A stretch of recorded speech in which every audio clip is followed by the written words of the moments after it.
Hola, ¿qué tal? Les doy la más cordial bienvenida a este primer episodio del 2023 de su canal El Libro de Mao. En esta ocasión conoceremos el inicio de la evangelización en la Nueva España. Quiero aclarar que este video debe ser tomado como una introducción al tema. Al final vienen algunas referencias que su servidor recomienda consultar en caso de que quieran profundizar en él. Antes de comenzar, les invito a que se suscriban al canal para estar al tanto del contenido que se sube y que visiten la página de Facebook donde doy información de libros que de momento no se les harán videos. Comencemos.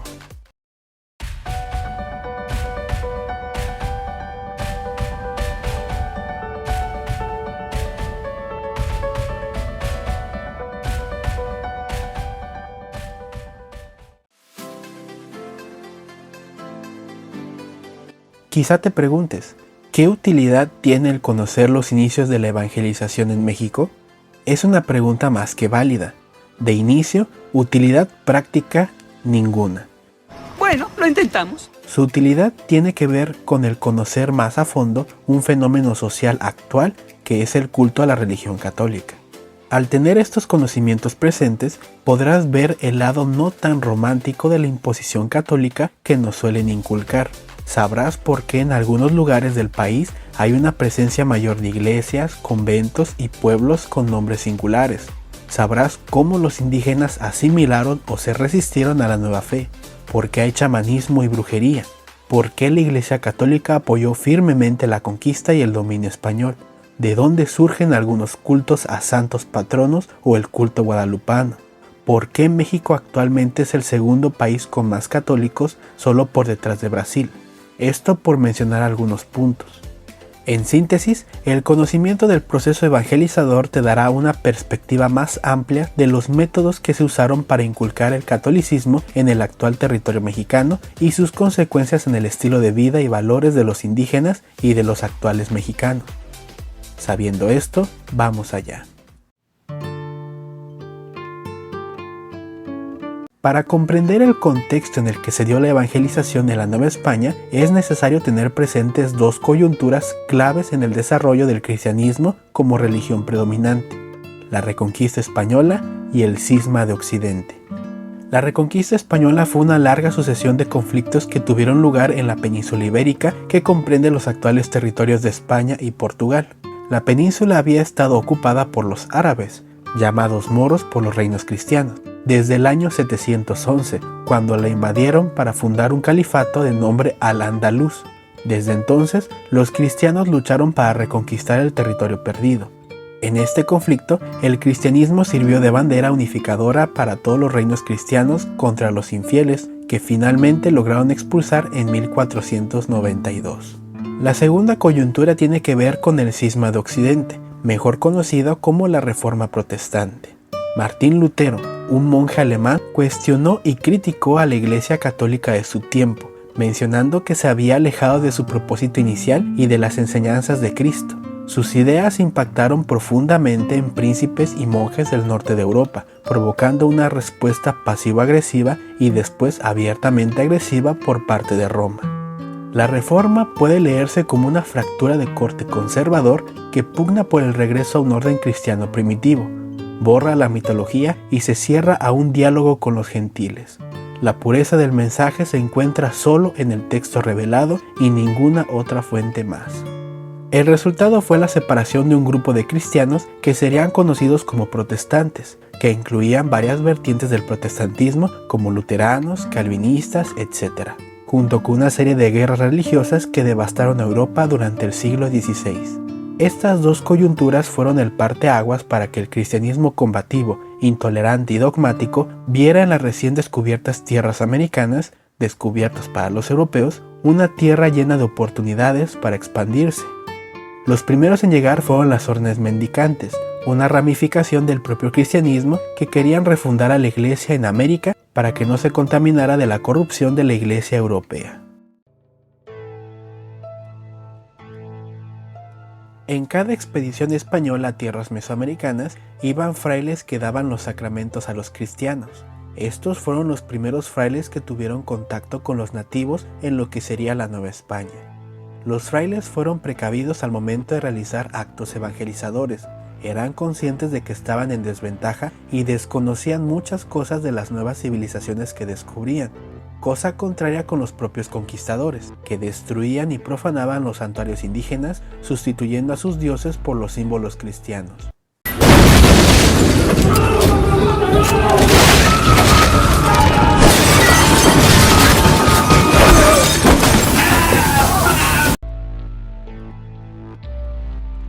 Esto puede ser visto como un acto arriesgado, pero con la finalidad de demostrar poder.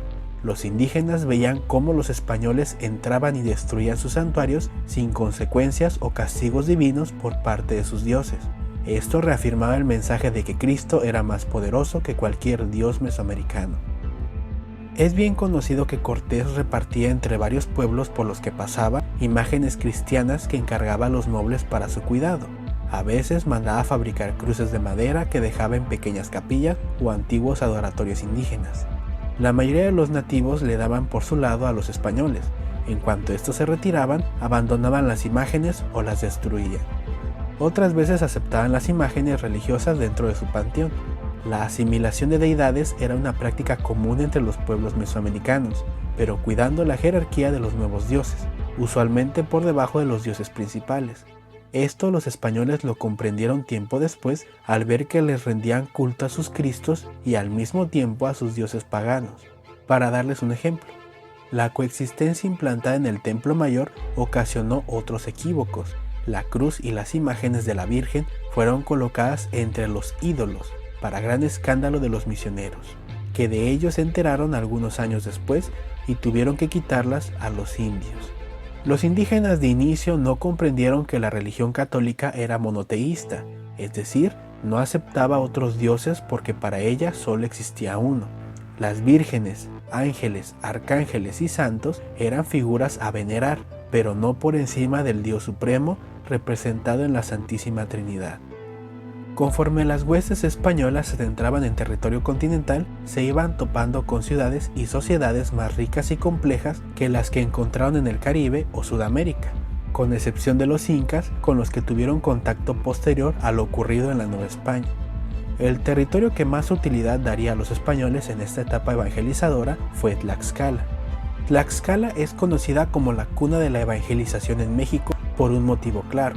Los tlaxcaltecas prestaron una ayuda importantísima a los europeos para la consecución de la conquista de las armas y la conquista espiritual.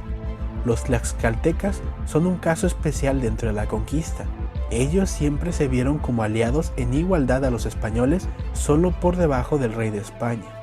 La cruz significó el pacto religioso entre ambas partes. Con ello, Tlaxcala se sujetaba no solo a la obediencia de Carlos V, sino a la Iglesia Católica de Roma. Dicha alianza se consolidó a través de varios actos simbólicos, como el anterior mencionado. Otro de ellos fue el bautismo solemne de los principales líderes tlaxcaltecas, que pasarían a tener nombres de pila españoles y a formar plenamente parte de la Iglesia Católica. Con este acto ponían el ejemplo ante el resto de los habitantes, empezando una etapa de bautismos multitudinarios. Como eran numerosos y había cierta dificultad para encontrarles nombre cristiano a cada uno de ellos, se determinó que todos los varones que fueran bautizados en un día determinado se les llamaría Juan, y a las mujeres, María. En el caso de los mexicas no tuvieron tanta suerte los españoles. Por mera diplomacia aceptaron la incorporación de imágenes cristianas en sus santuarios, toleraron la destrucción de algunos, aunque causaba malestar. Los tlaxcaltecas procuraron disminuir los rituales religiosos a los que estaban acostumbrados, los mexicas no, aunque evitaban por petición de los españoles la realización de sacrificios sangrientos en su presencia. Pero todo tiene un límite. Pedro de Alvarado ordenó la que se conocería como la matanza del Templo Mayor. La motivación fue porque tenía informes de que la cúpula religiosa y militar aniquilarían a los españoles después de la celebración. A Pedro de Alvarado le tornó a decir Cortés que a qué causa les fue a dar guerra estando bailando y haciendo sus fiestas, y respondió que sabía muy ciertamente que en acabando las fiestas y bailes y sacrificios que hacían a sus huichilobos y a Tezcatepuca, que luego le habían de venir a dar guerra, y desde que aquello Cortés le oyó, le dijo muy enojado que era muy mal hecho e gran desatino. Aquí respeto la forma en la que se escribía en aquellos años. Lo curioso es que los mexicas tenían permiso de Cortés para la realización de su ritual, es decir, no se vio interrumpido el calendario religioso por la llegada de los españoles, prueba de la nula penetración entre la mayoría de la población mexica de la doctrina cristiana. Pero ya sabemos cómo terminó. Los mexicas serían derrotados finalmente el 13 de agosto de 1521, y con ello se daría inicio a la conquista de los territorios circundantes para conformar poco a poco a la Nueva España. A lo largo de todo el proceso de conquista, surgían rumores de apariciones milagrosas que auxiliaban a los españoles. Era el apóstol Santiago, llamado Matamoros, el que más se aparecía. El propio Bernal Díaz da cuenta de que escuchó durante la batalla de Cintla en 1519 de la aparición del apóstol cuando combatían a los chontales de Tabasco. Aquí es donde dice Francisco López de Gómara que salió Francisco de Morla en un caballo rucio picado, antes que llegase Cortés con los de a caballo, y que eran los santos apóstoles Señor Santiago o Señor San Pedro, y pudiera ser que los que dice el Gómara fueran los gloriosos apóstoles Señor Santiago o Señor San Pedro, y yo, como pecador, no fuese digno de lo ver. Estas apariciones en tierras americanas de los apóstoles es un remanente de algunas expresiones que se dieron en la reconquista española de la península. También en aquellos lares abundaban dichos de supuestas apariciones y milagros a favor de los cristianos. En el caso de la Nueva España, el rumor se volvió verdad y se conmemoraba o narraba en posteriores escritos. Claro que había quienes ponían en duda estas apariciones, pero lo expresaban en su mayoría de manera cauta para no caer en herejías. Con este esbozo de los primeros contactos entre la religión cristiana y los habitantes de Mesoamérica, nos podemos dar cuenta de cómo la incomprensión del otro sirvió para una penetración moderada de la nueva fe. Esto cambiaría en los años posteriores a la caída de Tenochtitlán, cuando la evangelización toma un impulso más agresivo en contra de las religiones consideradas paganas. Los primeros frailes en llegar a tierras mexicanas fueron de la orden franciscana, siendo 12 los integrantes de esta primera expedición.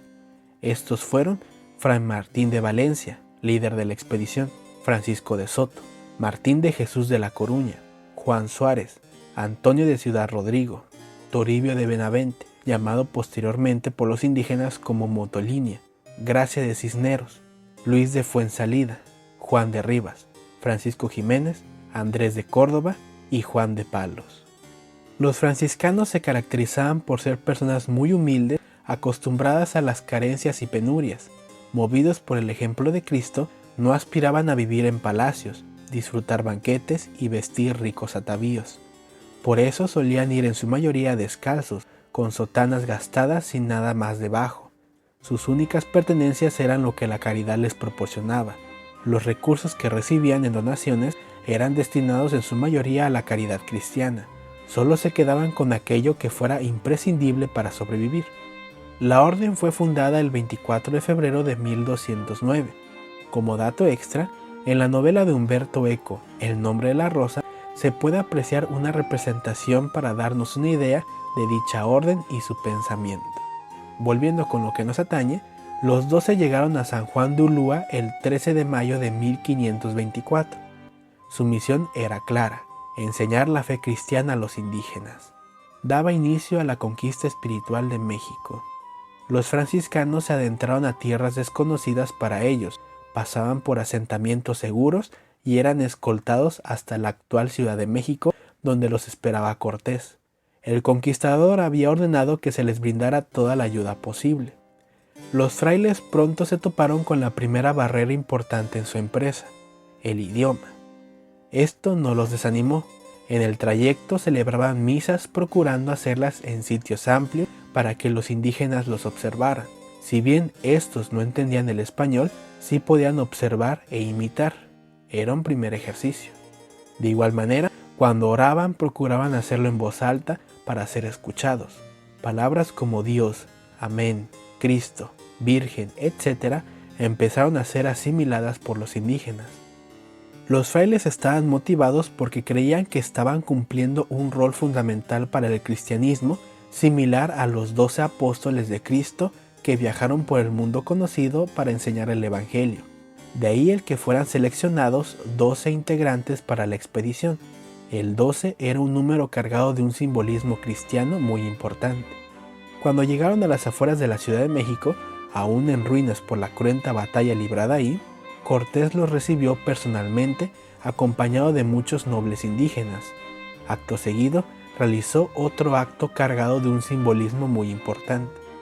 Se apeó del caballo, y ya que nos encontrábamos con los reverendos religiosos, el primero que se arrodilló delante de Fray Martín de Valencia y le fue a besar las manos fue Cortés, y le besó los hábitos y a todos los más religiosos, y así hicimos todos los más capitanes y soldados que allí íbamos. Los caciques indígenas se quedaron estupefactos ante esta muestra de sumisión de aquel que consideraban importante. Los caciques, como vieron a los frailes descalzos y flacos y los hábitos rotos, y no llevar caballo, sino a pie y muy amarillos, y ver que a Cortés, ansí arrodillado, desde entonces tomaron ejemplo. Cuando Cortés con aquellos religiosos hablaba, que siempre tenía la gorra en la mano quitada, y en todo les tenía gran acato. Después de este recibimiento, los franciscanos se dividieron en dos grupos. Uno se quedaría en la Ciudad de México y otro retornaría al Valle de Tlaxcala. Puebla aún no existía, dividiéndose a su vez en 4 centros: México, Tlaxcala, Texcoco y Huejotzingo. Tiempo después, conforme la conquista se consolidaba, se abrirían nuevos centros en Pánuco, Michoacán, Jalisco, Zacatecas y Durango. Posterior a la orden franciscana llegarían otras órdenes mendicantes que se repartirían el territorio novohispano impulsados por el mismo fervor religioso. Los dominicos arribaron en 1526, los agustinos en 1533 y los jesuitas en 1572. En cuanto a las diócesis, es decir, las divisiones administrativas de la Iglesia Católica, encontramos que la primera en tierras novohispanas se creó en 1518 en Yucatán. Es claro que no pudo materializarse más allá del papel. Por ello, la primera que logró establecerse con éxito fue la de Tlaxcala en 1527. Posterior a ella, y conforme la evangelización avanzaba, se crearon más diócesis. La de México en 1530, la de Guatemala en 1534, la de Oaxaca en 1535, la de Michoacán en 1536, la de Chiapas en 1539, la de Guadalajara en 1548 y la de Mérida en 1561. Con esto, la estructura de la iglesia se fue estableciendo en la Nueva España hasta nuestros días. Como ya vimos, el idioma fue una barrera que los religiosos debían superar. En cuanto se asentaron en sus distintos centros religiosos, emprendieron una intensa labor intelectual para aprender las lenguas indígenas de la zona. Al mismo tiempo, enseñaban el español a los nobles y caciques. Mientras aprendían el idioma, utilizaron la mímica y el ejemplo en las misas para que los indígenas los imitaran. Los indígenas veían con admiración al modo de vivir de los frailes, descalzos, vestidos con un viejo sayal, durmiendo sobre un petate, comiendo como ellos su tortilla de maíz y chile, viviendo en casas pobres. Veían también su honestidad, su laboriosidad infatigable, los trabajos que se tomaban para enseñarles y también para defenderles de aquellos españoles que les hacían oprobios. Otro aspecto que tuvieron en consideración era el cese de las celebraciones y fiestas indígenas a sus antiguas deidades. Aquí cada fraile tuvo su propia forma de hacerlo. Unos lo prohibían y perseguían, mientras que otros eran más mesurados y buscaban mediante el convencimiento relegar las celebraciones paganas. Una manera en su momento útil, pero que actualmente nos puede parecer cruel, fue la utilización de los niños para denunciar o intentar convencer a los adultos de abandonar sus antiguas celebraciones. Los niños son más receptivos a las nuevas doctrinas porque no cargan con la experiencia de años de sus padres y abuelos. Algunos nacieron mientras la conquista se llevaba a cabo. Los frailes les enseñaban el catecismo con la intención de que fungieran como agentes del cambio en sus familias. Los niños llegaban a denunciar a sus familias y conocidos por celebrar ritos paganos, como el caso de los niños mártires de Tlaxcala. Los niños mártires de Tlaxcala es una historia que se mezcla con la tradición. Según esta, había 3 niños, Cristóbal, Antonio y Juan. Todos tenían entre 12 y 13 años. Cristóbal en 1527 exhortaba a su padre, sus criados y familiares a que siguieran las enseñanzas del cristianismo. Al ver que su padre seguía rezando a los dioses prehispánicos, decidió destruir él mismo dichas representaciones. Ante estos hechos, el padre exaltado lo sacó a la calle, donde lo golpeó salvajemente mientras el niño gritaba. Por sus heridas, el niño murió aquella noche, dándole el perdón a su padre. En cuanto las autoridades españolas se enteraron de este hecho, mandaron a aprender y ejecutar al padre. El caso de Antonio y Juan ocurrió en 1529. Acompañaban a 2 frailes de camino a Oaxaca. Cuando llegaron a Cuautinchan, sacaron a los ídolos prehispánicos de sus adoratorios y los destruyeron ante la mirada de los habitantes del lugar. Fueron golpeados salvajemente por estas afrentas y murieron en el acto. Los frailes que los acompañaban los buscaron. Al descubrir lo ocurrido, investigaron para conocer a los culpables. Estos fueron enjuiciados y condenados a morir. Estas 2 historias de los niños mártires de Tlaxcala fueron usadas tiempo después para que el resto de la población los tomara como ejemplos a seguir. Eran personas que aceptaron la muerte por su fe, dando la mayor muestra de fidelidad.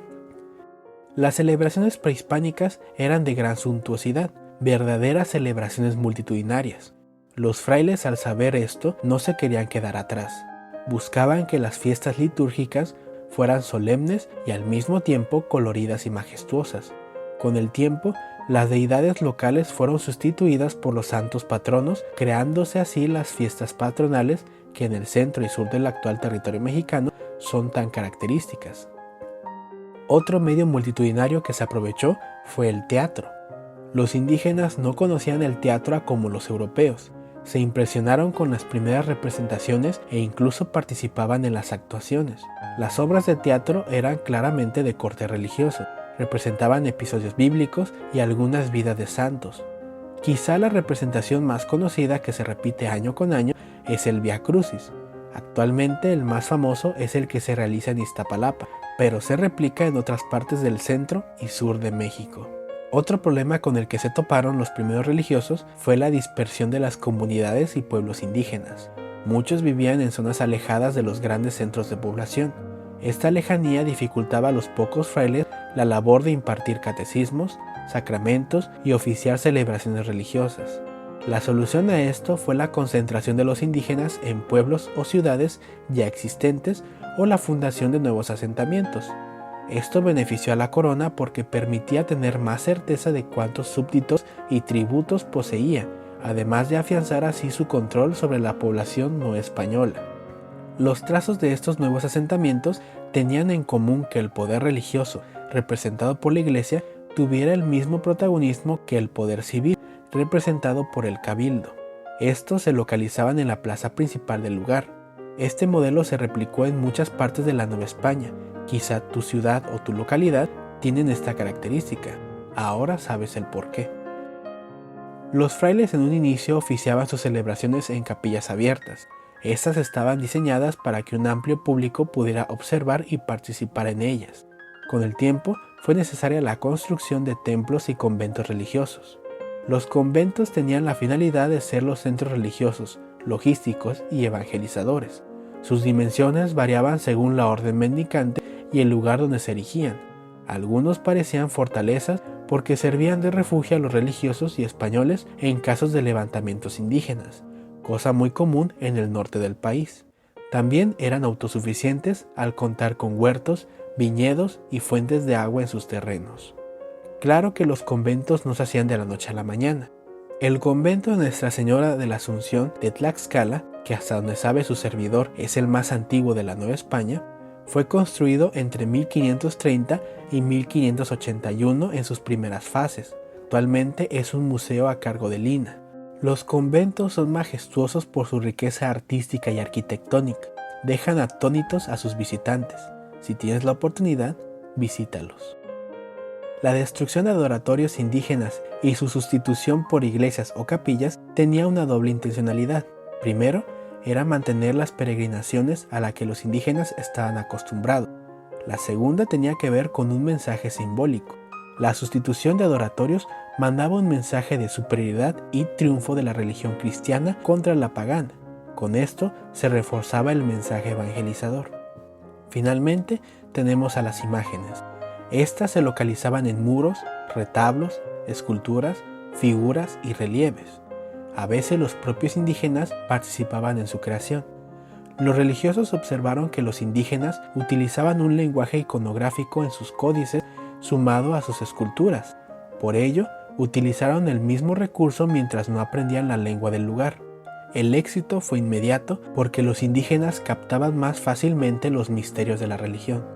También se valieron de la creación de una imagen que los indígenas y después los mexicanos adorarían con mucho fervor: la Virgen de Guadalupe. La conformación del culto guadalupano es muy interesante.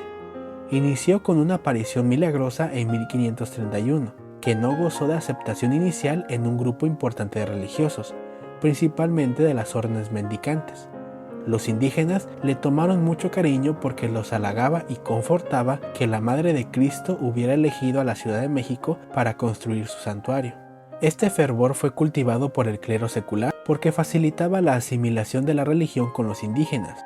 Los frailes advirtieron que al venerar con ese fervor a la Virgen se dejaría de lado la veneración a Dios, es decir, que ningún santo o virgen tuviera más veneración que el mismo Dios, cosa que en ese momento estaba en tela de juicio por los sucesos de la Reforma Protestante en Europa.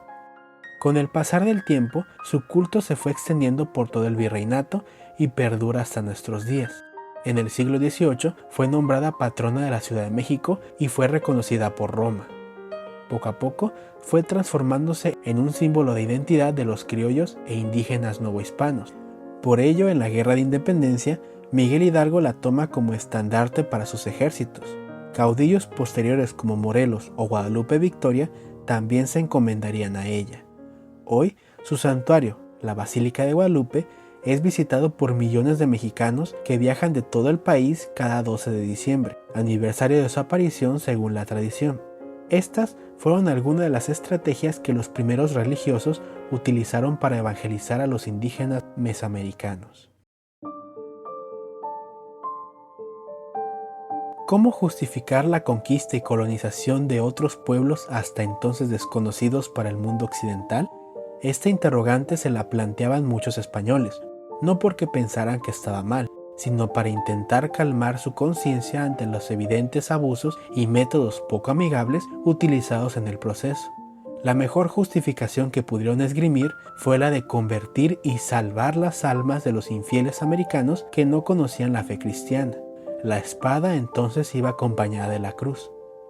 Para los pueblos americanos, la llegada de los europeos fue un desastre casi apocalíptico. Vieron cómo en cuestión de años su modo de vida, tradiciones, religiones, cosmovisiones y hasta su forma de vestir fueron modificadas en mayor o menor grado. La evangelización implicó una verdadera revolución cultural que incluyó, entre muchos aspectos, la introducción de una serie de prácticas y valores vinculados con la moral cristiana. Un ejemplo de lo anterior mencionado lo volvemos a encontrar en Tlaxcala. Para los indígenas del lugar era común la poligamia por razones económicas. Más esposas era lo mismo que más apoyos e ingresos para el hogar. Claro que este afecto fue modificado porque en la religión católica no hay lugar para estas prácticas. Obligaron a los hombres a elegir a una esposa solamente. Otro ejemplo lo encontramos en la forma de vestir de los indígenas chontales en Tabasco. Estos acostumbraban a utilizar poca ropa por el calor de esos lugares. Con la llegada de los religiosos tuvieron que vestirse por decencia. Así podríamos nombrar más ejemplos de cómo la concepción cristiana modificó hábitos y costumbres de los habitantes de Mesoamérica. Algo que tenemos que tener presente es la falsa idea de que los indígenas aceptaron de buen grado y con rapidez a la nueva religión. No eran personas sumisas. Muchas veces a través de actos privados se resistieron a la nueva religión. Son conocidos los casos de altares pequeños y ocultos en las casas de las personas que eran denunciados a los frailes y autoridades españolas. En otros casos, principalmente en los primeros años después de la conquista, había antiguos sacerdotes que desafiaban a los religiosos abiertamente. Fray Mendieta relata un caso en Tlaxcala que me parece pertinente para ejemplificar esto. Uno de los sacerdotes del dios Ometochitl salió un día del santuario para cruzar el mercado masticando unas lascas de obsidiana Iba escoltado por una muchedumbre fascinada por este espectáculo insólito. El sacerdote decía que el dios había vuelto a recordar a todos la observancia de las creencias prehispánicas. Otra estrategia que los indígenas utilizaron fue la clandestinidad de sus ritos. Se eligieron lugares apartados y secretos donde se acudía en distintas fechas especiales a realizar celebraciones. Algunas incluían sacrificios humanos. Los antiguos sacerdotes o cuidadores trasladaban esculturas o figuras a lugares secretos donde eran enterrados todo el año hasta las fechas indicadas, que eran desenterrados para volverlos a enterrar. Los casos que se conocen fueron aquellos que las autoridades españolas lograron descubrir. También nos encontramos con casos en que se seguía fabricando ídolos o figurillas religiosas indígenas. Algunos ejemplos los podemos encontrar de la siguiente manera. 10 años después de la llegada de los españoles, se formaban multitudes para ir a visitar y venerar a los Tlaloc, los Tezcatlipoca, que estaban dispersos por la Sierra de Puebla y el nordeste del Valle de México. Cierto número de dioses, al parecer, fueron reunidos en Tula, en la ciudad de los antiguos toltecas, cuya prestigiosa cultura aún era recordada por la memoria indígena. Familias de confianza recibieron en sus casas, en depósito, los bultos divinos, así como los adornos y las mantas bordadas de piedras verdes. Los aposentos de las mujeres a veces sirvieron para ocultar estatuas. En Azcapotzalco, Ciudad de México, hacia 1535, se seguían confeccionando dioses, en honor de los cuales aún se observaban ayunos. Estos son algunos ejemplos de cómo los indígenas resistieron a la evangelización por medios no violentos y silenciosos. Paulatinamente, el culto a los dioses prehispánicos se fue convirtiendo en una rareza. La religión católica, por la fuerza o por convencimiento, se fue expandiendo por tierras novohispanas. Algunos elementos indígenas se mantuvieron y se transformaron en brujería, hechicería, chamanismo, etc. Pero no se volvió por completo a la religión anterior a la llegada de los europeos. Estos actos fueron perseguidos por la Inquisición cuando se asentó en la Nueva España en 1571. La evangelización de la Nueva España tuvo un inicio difícil para los frailes, pero gracias a su ingenio, perseverancia, coacción y apoyo de ciertos sectores de la población, lograron implantar con éxito el catolicismo entre los indígenas. No fue un proceso lindo donde la religión en base al mero convencimiento logró penetrar en sus fieles. A veces fue impuesta de manera manipuladora y violenta. Claro que dilapidar a la iglesia, tachándola de una institución maligna, es caer en maniqueísmos. Si bien algunos religiosos hicieron actos que hoy consideraríamos reprobables, también está el otro lado de la moneda. Hubo frailes y misioneros que dieron lo mejor de sí y usaron su autoridad terrenal para defender a los indígenas de los abusos españoles. Algunos procuraron el bienestar de los propios indígenas enseñándoles oficios o estableciendo instituciones caritativas. Es decir, dentro de la iglesia había buenas y malas acciones. Al final queda en ti sacar tus propias conclusiones y sustentarlas. Si quieres saber más, te dejaré un apartado con las fuentes utilizadas en el video para que puedas profundizar por tu cuenta. ¿Y a ti, qué te pareció? Con eso terminamos este largo capítulo. Si llegaste hasta aquí, te lo agradezco mucho. Dale me gusta si te agrada el contenido del canal y no olvides suscribirte para estar al tanto del contenido que se publica. Te deseo un excelente año. Gracias por tu tiempo y hasta la próxima.